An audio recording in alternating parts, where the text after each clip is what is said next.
one day in October or whatever have you. Still didn't tell anybody. It was just something that I discerned like internally.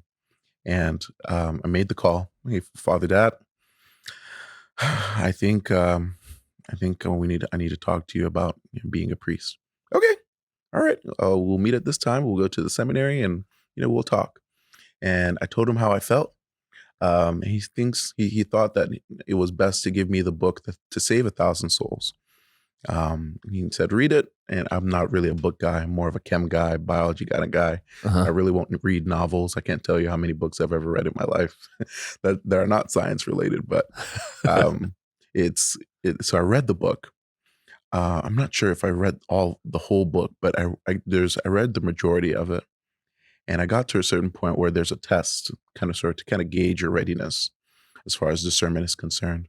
And I kept checking off different yeses according to the questions that were asked. And I thought, man, this is me. This is something that I think I'm really called to do. So I called Father Dad back, and I told him of my eagerness to wanting to become a priest. Notice it wasn't the eagerness to join seminary wasn't there, but the eagerness to become a priest. You have the alpha firstborn. Okay, all right, this is what we're gonna do. Let's do it. So he told me, okay, continue praying, continue discerning, but there's a retreat that you will be going to that I would like for you to go to. It's the men's discernment retreat, January 2nd through the 4th, something like that. I'd like for you to come by to St. Mary's. It will be a silent retreat. We'll pray, and it will be there that if all is well, we'll give you your application, and then you will begin the application process.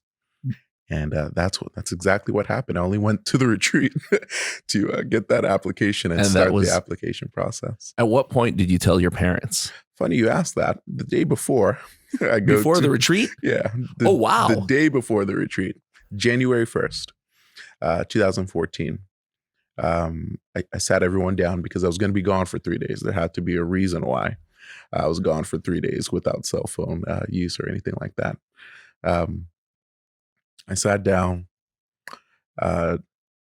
Everyone was just kind of sort of, okay, what's going on here? All right, guys. So tomorrow I'm going to be on a retreat to receive my application and apply to be a seminarian for the Archdiocese of Galveston, Houston, to become a priest. And it was just total silence. Just what? You could see them processing it. It was what? Did they have any clue at that point? So my mom would often hear it. My dad would often hear it too.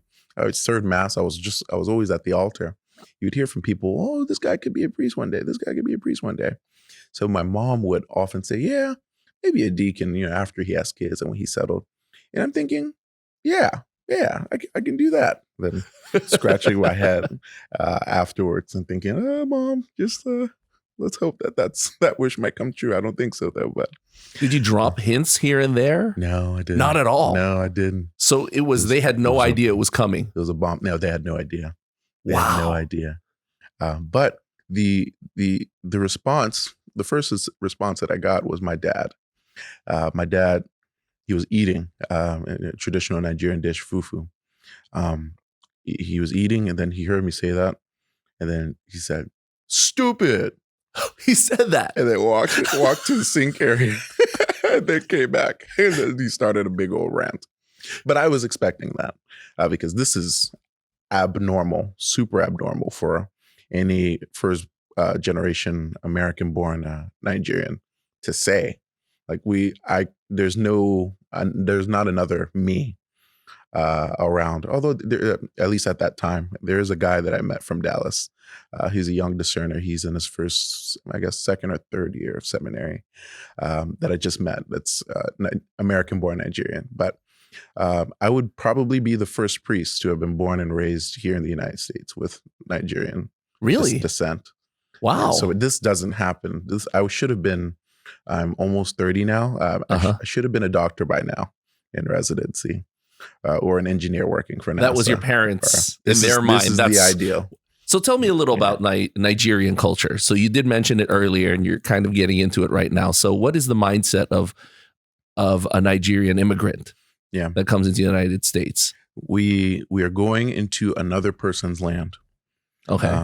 but it's a land of opportunity, a land where if you can work hard and establish yourself, you can be prosperous, and you can come back and be able to take care of your family and all those who are behind you.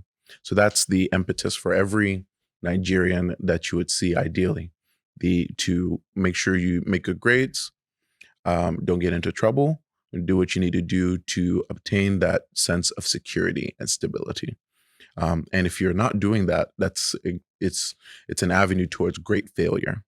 So the arts and creative world was not even an option unless you were secure and stable and you were making good money, or you were able to prove that that is sustainable. Then Uh-huh. fine, sure. Or if you're just that darn good, fine. But if not, no, we go with the sure way. It's medicine, it's engineering. Primarily medicine in the field of nursing, or as a doctor. Pharmacy, definitely, although very saturated in the Houston area. Those are the professions that you can find yourself most stable in. Therefore, those are the professions that you will pursue. And it's not like we knew any better, because sure, we'd go off to school. Maybe some of us would make some of the best grades and are high performing in class, and we come back home and then do it all over again. We'd go to church on Sundays. We'd have ideally a two-parent household, and there was just a great sense of stability. So we would stand out in a sense, and aside from our different last names or whatever have you. So, but So did your parents look at you like, okay, you're the eldest son, you're supposed to earn money to help your brothers and sister and maybe send some money back to some relatives in Nigeria? Is that what they were thinking? absolutely, So that's it. that's exactly what your dad was thinking when he said stupid I mean, and walked out of the room. How is Oh, he going yeah. to help people in our family? correct. I'm abandoning the family. Precisely. I mean, I'm abandoning all that I had planned, all that we was supposed to happen. And now how are we, not like they couldn't provide for themselves or for the family or anything like that, but the consistency and the future generational aspect of that was just like, what? You just blew this all up. Like, what do you mean? We laid the groundwork here. You're supposed to For sure. add to it. That's your responsibility as the eldest son. For sure. And my parents have worked hard all their lives. Of course. Especially being here in the United States. Yeah, because you told them this at what point? You had already graduated college? At that point? I was in my last year. You're in your last year. Last year, I was going to be finishing in May. So the plan was to go and finish, and then immediately head straight to seminary. So it wasn't like Deacon Joseph White or Father David Michael, who went right out of high school and went into the seminary. You had done Correct. a few years of college already. Yeah, correct. I was almost done by the time I Your told them that parents had decision. spent on those credits. Oh yeah, and countless credits. then you dropped this bomb on them. Dropped this bomb on them. But they were kind of. It would have been a bigger. I'm not sure if it would have been a bigger bomb if I went right out of high school. It would have definitely been different. Mm-hmm. But yeah, I guess a few years later, after finishing my first 2 years of seminary, my mom revealed to me that she never thought that I would make it this far, which is quite interesting, because I was kind of always the guy to kind of try to finish what he started. I always did what I wanted to do. So she was expecting that, okay, Houston, you already have a college degree from the University of Houston. You could kind of go back and pursue whatever field that you want to anyway. So at least, you have that. But okay, I guess you are kind of serious about this thing. I guess it's okay for you to really continue and move on forward. So she was she had a lot of trepidation nonetheless. But she always mentioned, and she continues to mention, her level of shock just at my decision. Is this real? Is this, how could this be that, this is something that you'd want to do? She always thought also that, if I was pushed, or if I was being manipulated to make such a decision, It's okay to leave, that kind of thing.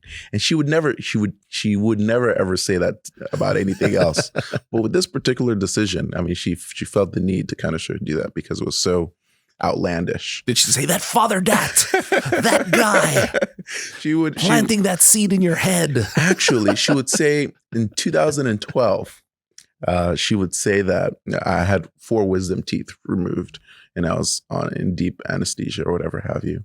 And so she heard the hammers just kind of sort of reaching down at those teeth that need to be removed. And she said, that's when you went crazy. You lost your wisdom. That's when you lost your teeth, wisdom. Right? Yeah.